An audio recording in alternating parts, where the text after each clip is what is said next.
Hi, welcome to Devotions on the Go. Excuse the hat, it's a bit cold out here today. Today I am out walking the dog, and it reminds me a little bit of those times when we did dog walk devotions. There he is. But anyway, let's press on with this.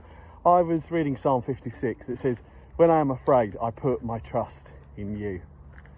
I wonder when the last time you were afraid. I wonder when the last time you felt scared. And I guess that word afraid can mean so many different things, can't it? We're afraid of what the future might hold because it can seem so big and unpredictable.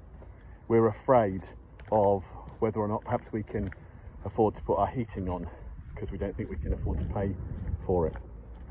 Or maybe we're afraid because we have no confidence in what we are about to do, say, or even be. But you see, that psalm reminds us that when we are afraid, we are to put our trust in God. And I know it's easier said than done, but to put our trust in God can mean so many things on so many different levels.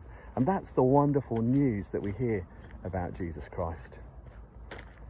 When we put our trust in him, it doesn't mean that everything suddenly goes right.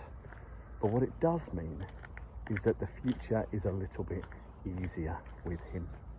It means the anxiety we have about what tomorrow brings doesn't need to oppress us in quite the same way, because we know that God will walk with us. As it says in Psalm 23, he walks with us through that valley of the shadow of death. We also know that when we put our trust in God, we don't need to be afraid, because he will listen to us. And so often what we really want is to be listened to ease our fears. When I am afraid, I put my trust in him. Psalm 56 is a reminder that in everything in life, whether it's small or whether it's big, God promises to be with us.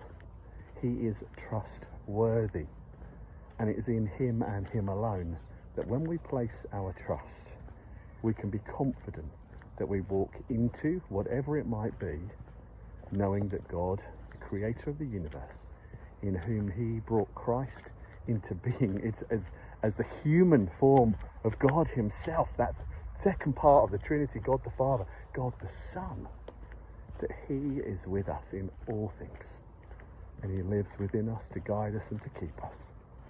So when we are afraid, we put our trust in him.